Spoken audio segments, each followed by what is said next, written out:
우리 다시 만날 그날까지 믿음 안에서 하늘의 위로와 평강이 여러분과 여러분의 가정에 늘 함께 하시기를 간절히 바랍니다. 여러분, 좋은 교회는 어떤 교회냐? 집에서 가까운 교회가 좋은 교회가 아니라 성경에 가까운 교회가 좋은 교회고, 사람이 많이 모이는 교회가 좋은 교회가 아니라 사랑이 넘쳐 흐르는 교회가 좋은 교회인 줄 믿습니다. 사람의 말이 아닌 하나님의 말씀이 살아 충만한 교회, 좋은 교회인 줄 믿습니다. 우리 기독교를 믿는 신앙인으로서 한 가지 크게 이제는 조심해야 할 것이 있습니다. 그것은 여러분, 우리를 예수를 믿기만 하면 모든 일이 형통하고 잘되며, 또한 이것이 하나님이 나를 사랑하신다고 하는 증거라고 말하는 것이죠. 여러분, 이건 큰 착각일 수 있어요. 오해일 수 있어요. 모든 일이 형통하고 모든 일이 잘 풀려야만 하나님이 나를 사랑하는 것이 아니라는 거예요. 그렇지 않고 오히려 하나님으로부터 꾸중이나 책망을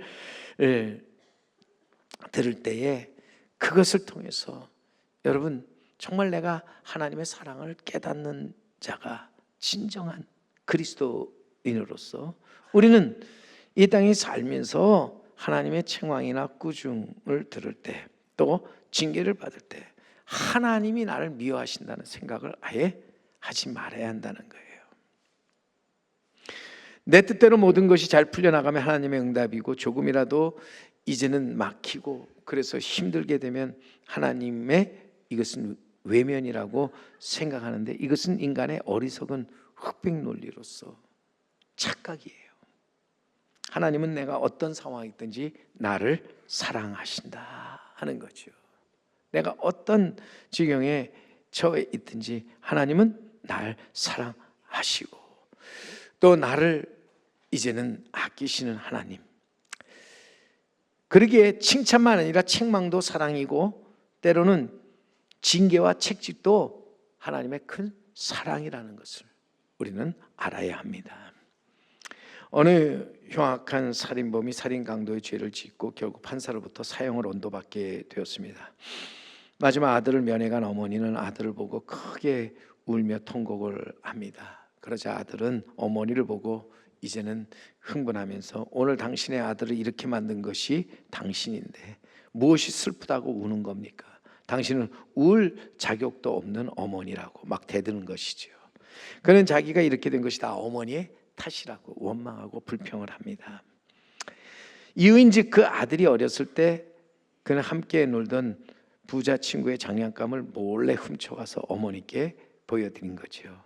자식이 사랑스러운 나머지 어머니는 야단을 치는 대신에 아들을 그냥 놔두었습니다.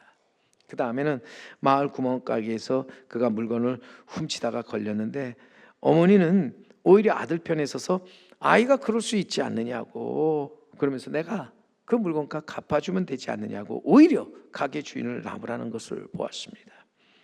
이처럼 어머니는 하나밖에 없는 아들을 키우면서 무조건 아들의 입장에서 다 받아주었던 것이죠. 결과로서 아들은 강도, 살인도 두려워하지 않는 그러한 무서운 흉악범이 되고 만 것이지요. 자신이 잘못된 것을 어머니의 탓으로 돌리는 아들이 참으로 불효자고 문제입니다. 하지만 여러분, 아들의 잘못을 그냥 방관하고 무조건 감싸주었던 어머니의 행동도 이것은 잘못된 것이고, 또 이것은 어떤 의미에서 보면 이것은 하나의 악이라. 사랑이란 이름으로 자식의 모든 일을 무조건 감싸고 덮으려고 하는 것은 자식을 망치는 일입니다. 선이 아니라 악으로 자식을 죽이는 독이죠. 그러기에 맹목적인 사랑은 결국 자식을 죽음의 길로, 사망의 길로 몰아넣는 것이라. 자식을 진정으로 사랑하는 부모는 결코 맹목적인 사랑을 하지 않습니다. 사랑하기 때문에 살을 도려내는 아픔도 감수하면서 부단한 가지치기를 해줌으로써 아이가 바로 성장할 수 있도록 만들어 준다고 하는 것입니다. 여러분, 그저 좋은 게 아닙니다. 옳은 것이 좋은 것이라는 거지요. 진정으로 그 자식을 사랑하는 부모라면은 자식을 올바르게 가르쳐서 올바른 길로 가도록 만들어 주는 것이죠. 분별 있는 부모라면 자식이 잘못했을 때 버릇 없는 일을 저질렀을 때 따끔하게 매를 들고 종아리를 쳐서 가르쳐야 한다 하는 것입니다. 오늘 성경의 말씀에 히브리서 기자는 말씀합니다. 히브리서 6장 12장 6절에 우리 말씀에 보시면은 주께서 그 사랑하는 자를 징계하시고 그가 받아들이시는 아들마다 책찍질 하심이라 하였으니. 그리고 이어서 8절에 보세요.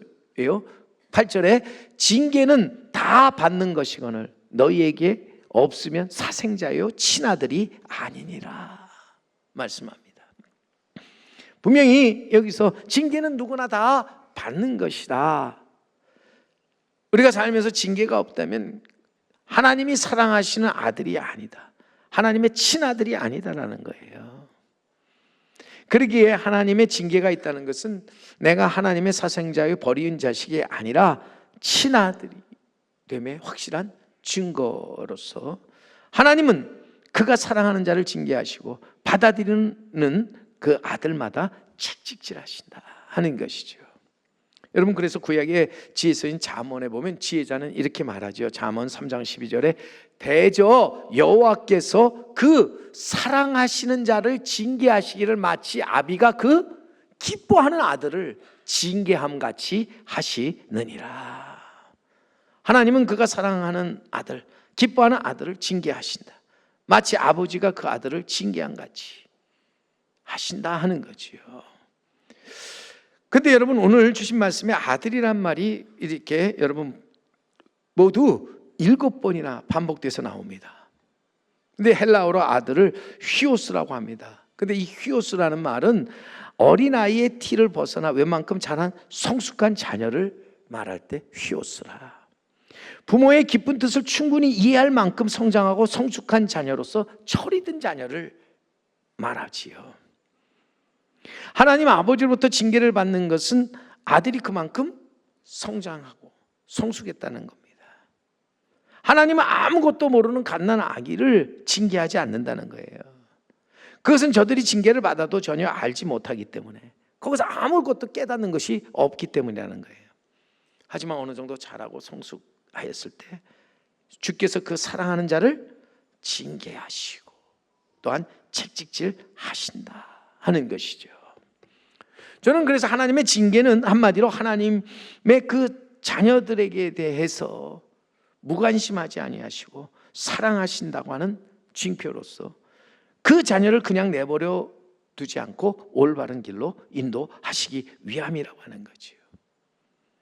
잘못했는데도 매사가 만사형통하고 막힘이 없이 시원시원하게 잘 되어 나가는 것을 여러분, 그것은 결코 기뻐할 일이 아니에요. 그것은 어찌 보면 하나님께로부터 버림받고 있다는 기가 막히고 슬프고 비극적인 사실일 수 있다 하는 것이죠. 하나님의 가장 무서운 저주가 있다면 그것은 사람이 잘못된 길을 가고 또 죄를 지었어도 이제는 하나님이 그냥 내버려 두시는 거예요. 참 사랑이 뭐냐? 우리에게서 진정한 사랑은 잘못되었을 때 그냥 놔두는 것이 아니라 권면과 꾸지람과 징계와 책찍질을 통해서 바로 돌아오도록 하는 거예요. 돌이켜 바른 길을 걸어가게 만드는 것, 그것이 진정한 사랑이라고 하는 것이죠. 그래, 프랑스에 이런 말이 있는데 사랑할 줄 아는 자는 벌할 줄도 안다. 사랑할 줄 아는 자는 벌할 줄도 안다. 우리 속담에도 보면은 그러기에 이제는 미운 자식 떡 하나 더 주고 사랑하는 자 매 하나 더 때리라고 하는 말이 있습니다. 동서양을 막론하고서 분명한 것은 여러분, 징계가 없는 사랑, 참 사랑일 수 없다고 하는 거예요. 책찍질하는 것은 그가 미워서가 아닙니다. 그가 올바른 길을 걷게 하기 위함이라고 하는 거예요. 이러한 징계, 이러한 책찍이 없다면 이것은 버려진 자식이에요. 사생아예요. 친아들이 아니라는 거예요.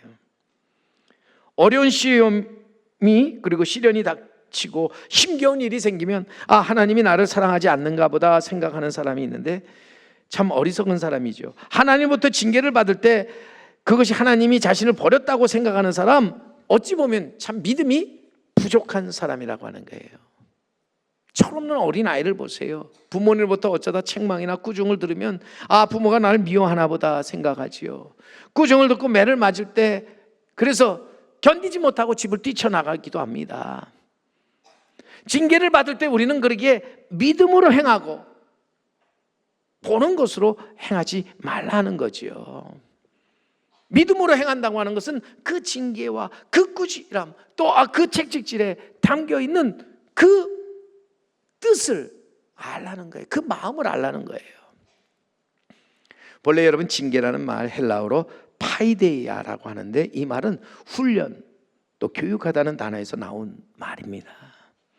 그리고 책찍질이라는 말도 헬라어로 마스티고라고 하는데 이것은 좀 더 강한 응징과 처벌을 의미하는 말이죠.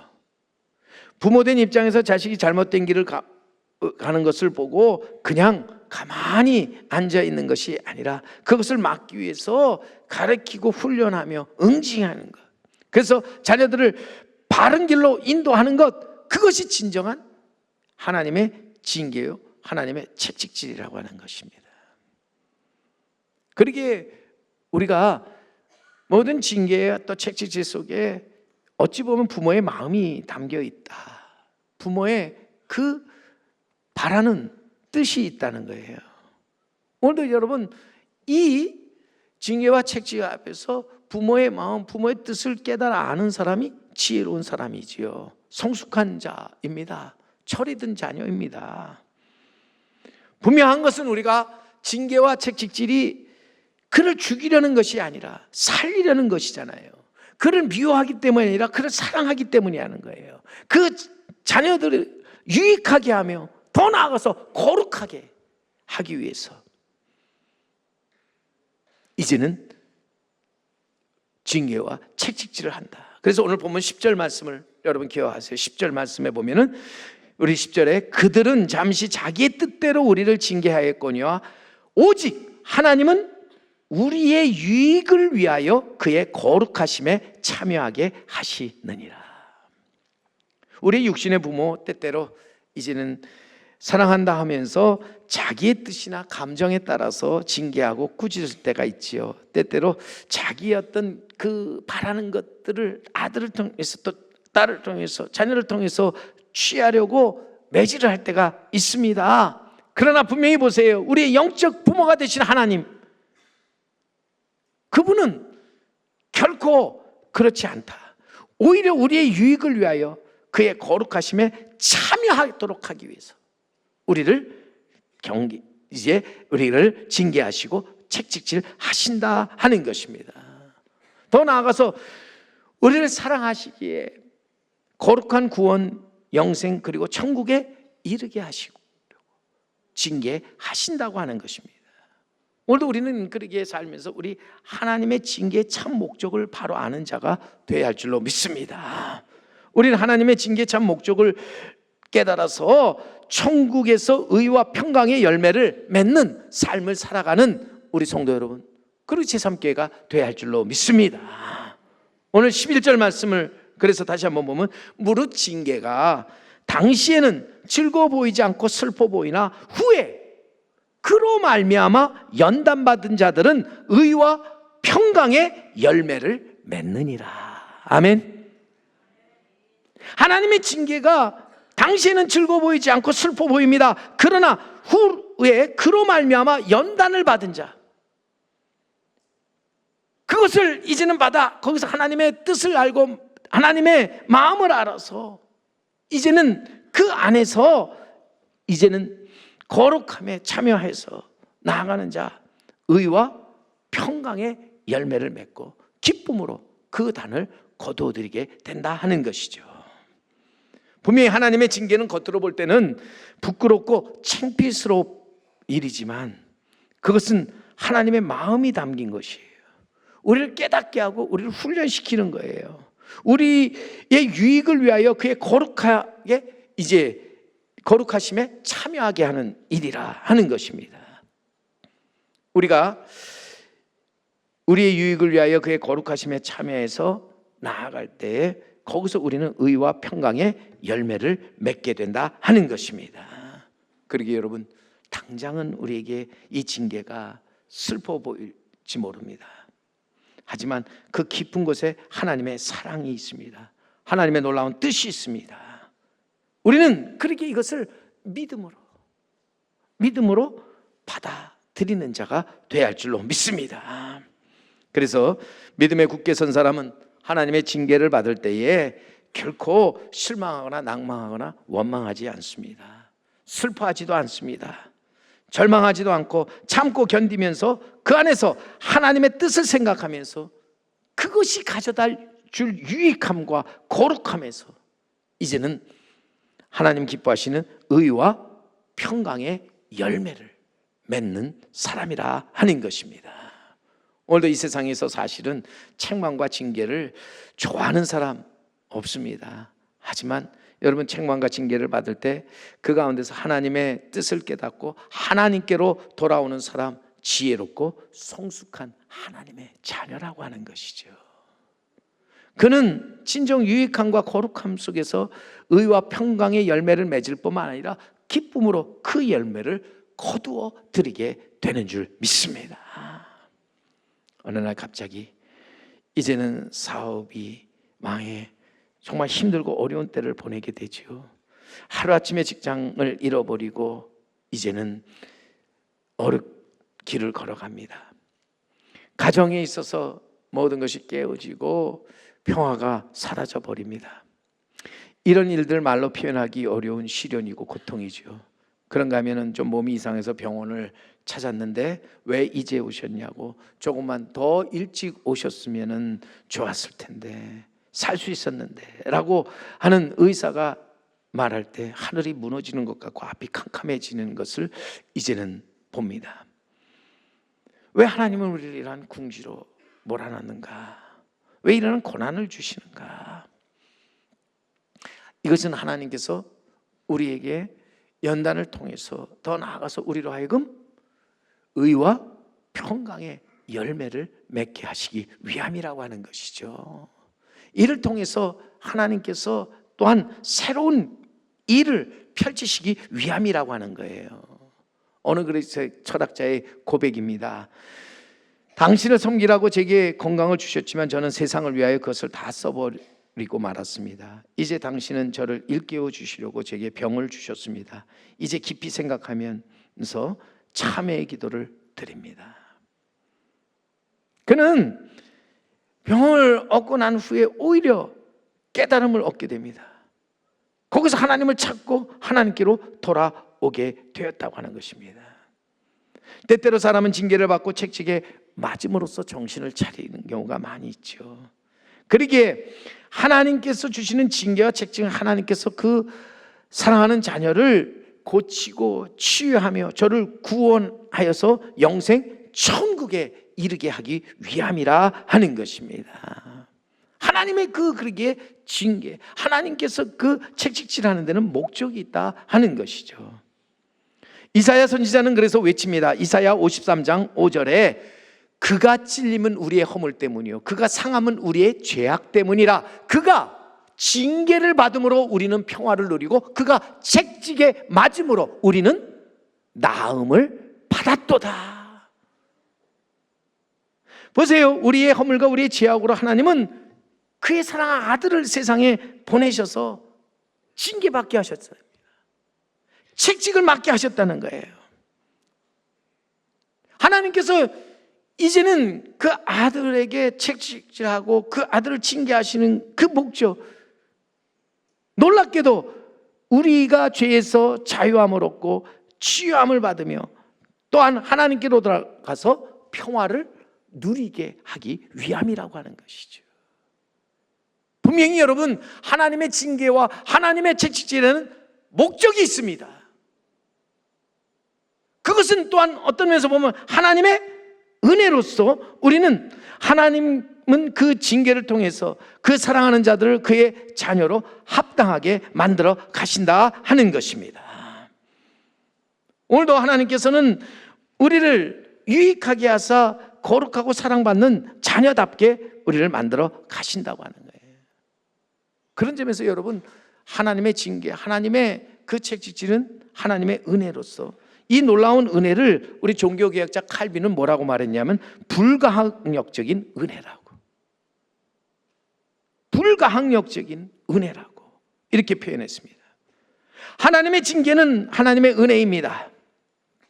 이 은혜는 우리의 유익을 위하여 그의 거룩하심에 참여하게 하며 또한 우리로 연단을 받아 의와 평강의 열매를 맺게 한다. 나아가서 우리로 고침을 받아 이제는 구원, 영생, 천국에 이르는 길을 걸어가도록 한다는 것이죠. 오늘도 그러게 우리는요, 이 땅에서 하나님의 징계와 책찍을 당할 때 실망하거나 낭망하지 말아야 할 줄로 믿습니다. 그것을 경히 여기거나 무시하지도 말아야 합니다. 너무 슬퍼하지도 말아야 합니다. 두려워하지도 말아야 합니다. 거기에는 분명히 우리가 알지 못하는, 아직 깨닫지 못하는 하나님의 뜻이 있기 때문에, 하나님의 은혜가 있기 때문에 우리는 하나님의 징계와 책찍 앞에서 하나님의 선하신 뜻을 따라 그 뜻 안에서 마땅히 우리가 행할 길을 행하면서 우리는 살아가는 자가 되어야 할 줄로 믿습니다. 여러분, 우리가 마땅히 해야 할 일이 무엇입니까? 하나님의 징계, 하나님의 그 책찍 앞에서 마땅히 우리가 그리스도인으로서 해야 할 일이 무엇인가? 오늘 본문 말씀에 12절, 13절 말씀을 다시 한번 우리가 한 목소리로 읽어봅니다. 그러므로 피곤한 손과 연약한 무릎을 일으켜 세우고 너희 발을 위하여 곧은 길을 만들어 저는 다리로 하여금 어그러지지 않고 고침을 받게 하라. 아멘. 여러분, 우리가 하나님으로부터 징계를 받을 때 결코 우리가 하지 말아야 할 일이 무엇입니까? 우리는 그것을 경히 여기지도 말고 거기에 이제는 낙심하지도 말아야 한다. 그것을 무시하지도 말고 절망하지도 말아야 한다는 것입니다. 우리는 이 징계와 책찍이 하나님의 큰 은혜로 알고 나아가서 거기서 피곤한 손과 연약한 무릎을 일으켜 세우는 자가 되어야 한다 하는 것입니다. 우리가 피곤한 손과 연약한 무릎을 일으켜 세워서 이제는 나아가서 이제는 저는 다리로 하여금 어그러지지 않고 고침을 받아 우리의 그 다리로 이제는 걸어가는 자, 힘있게 걸어가고 달려가는 자 되어야 할 줄로 믿습니다. 오늘도 분명히 우리가 믿음을 가지고 나아가되 주께서 사랑하는 자를 징계하시고 그가 받아들이시는 아들마다 책찍질을 하신다는 사실을 확실히 믿고 이 믿음을 가지고 나아가서 올바른 길을 걸어가되, 정말 우리는 손을 늘어뜨리지 말고 연약한 무릎을 일으켜 세워 이제는 올바른 길을 걸어가는 자 되어야 할 줄로 믿습니다. 저는 다리 고침을 받아서 일어나 힘있게 걸어가는 자 되어야 할 줄로 믿습니다. 사랑하는 성도 여러분, 하나님의 징계와 책찍 앞에서 하나님의 은혜와 사랑을 발견하고 하나님의 품으로 다시 돌아오는, 그래서 하나님과 함께 동거하는 삶을 살아가는 복 있는 성도 여러분, 그리고 복된 우리 제3교회가 되기를 간절히 바랍니다.